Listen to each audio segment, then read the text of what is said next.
Nah, di antara mereka itu banyak juga yang bersedih nggak bisa ikut berjihad. Kalau tadi orang munafik itu senang, ketika ketinggalan tuh senang.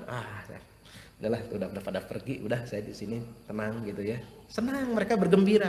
Kalau orang-orang yang beriman, mereka ini justru bersedih ketika tidak bisa ikut, kan nggak punya perbekalan gitu ya. Nggak mungkin dia meninggalkan Madinah gitu. Kondisinya sangat lemah mereka gitu. Contohnya adalah Ulbah bin Zaid.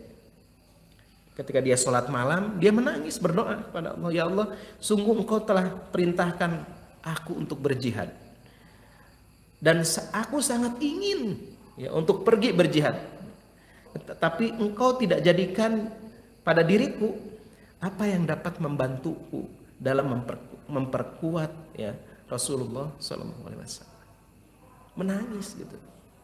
Ya. Bersedih tidak bisa ikut pergi berjihad gitu.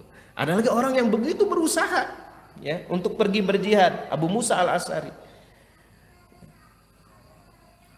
Dia datang kepada Rasulullah, ya Rasulullah, saya ingin pergi berjihad, beri saya kendaraan supaya saya bisa pergi. Tapi Rasulullah nggak punya gitu ya, waktu itu sudah dibagi-bagi untuk sudah disiapkan untuk kepergian.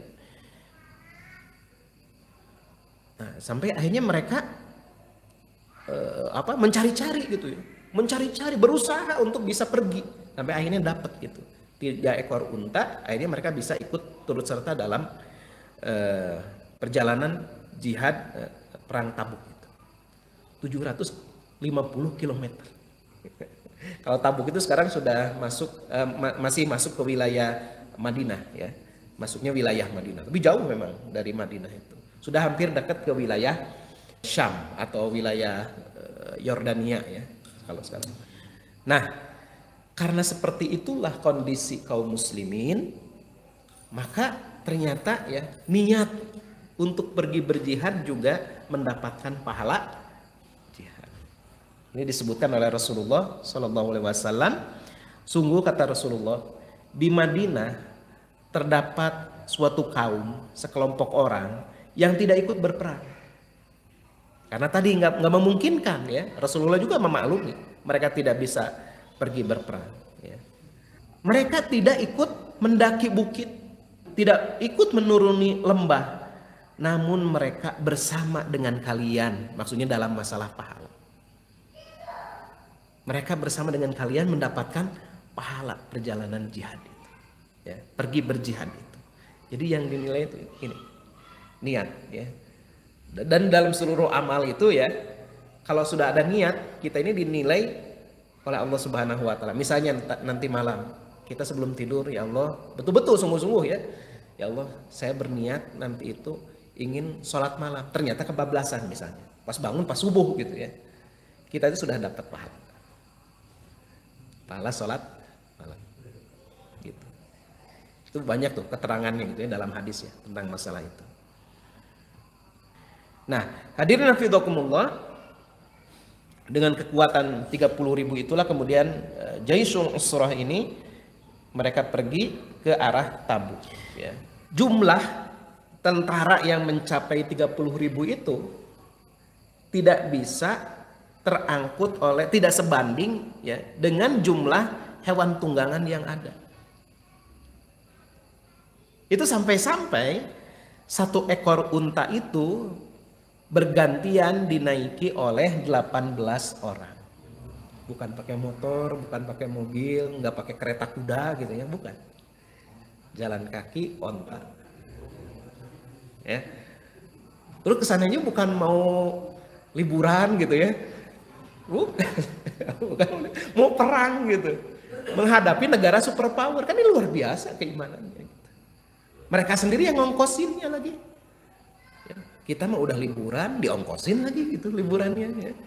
Gitu. Ada Abu Kaisar. Abu Kaisar. Dia ini tertinggal. Ya, dia seorang muslim, dia tertinggal oleh rombongan Rasulullah. Jadi beberapa hari setelah Rasulullah pergi, dia masih belum pergi. Jadi setelah beberapa hari Rasulullah sudah pergi, Dia datang ke tendanya, ya orang-orang kadang-kala ada yang tinggal di rumah-rumah batu, ada yang tinggal di tenda-tenda kan gitu ya, orang Arab itu. Ketika masuk ke tenda, di pintu, belum masuk ya, baru di pintunya dia lihat istrinya, ya istri-istrinya, makanan, minuman. Lalu dia ingat kepada Rasulullah yang sedang di perjalanan. Rasulullah, kata dia, Rasulullah Shallallahu Alaihi Wasallam saat ini sedang kepanasan di bawah terik matahari, ditiup angin gurun. Sedangkan aku saat ini berada di bawah naungan yang teduh, makanan yang terhidang, ya, istri-istri yang cantik, dan di tengah-tengah harta yang ya, sangat dicintainya. Kata dia, sungguh ini tidak adil, sungguh ini nggak benar ini, tidak benar ini gitu. Maka akhirnya apa? Dia minta kepada istri-istrinya, aku tidak akan masuk, ya.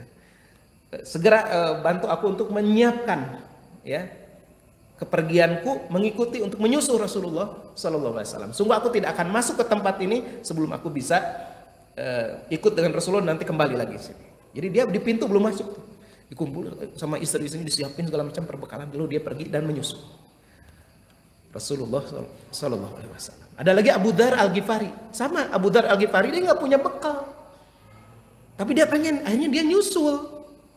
Ketika Rasulullah sedang beristirahat, ya, sedang beristirahat, tiba-tiba kelihatan orang sedang terseok-seok berjalan gitu. Siapa gitu ya? Para sahabat, ini siapa ya Rasulullah gitu ya? Itu orang kelihatan sedang menuju kemari gitu. Kata Rasulullah, itu Abu Dzar. Dan ternyata betul ya. Ketika datang di hadapan Rasulullah, dia langsung pingsan. Dia nggak punya apa-apa gitu, nggak punya kendaraan, nggak punya uang, ya, mungkin bekal juga seadanya, tapi pergi saja gitu. Infiru khifafan wa thiqal. Pergilah dalam keadaan sempit maupun dalam keadaan lapang, itu dalam jihad itu. Ya, seperti itu.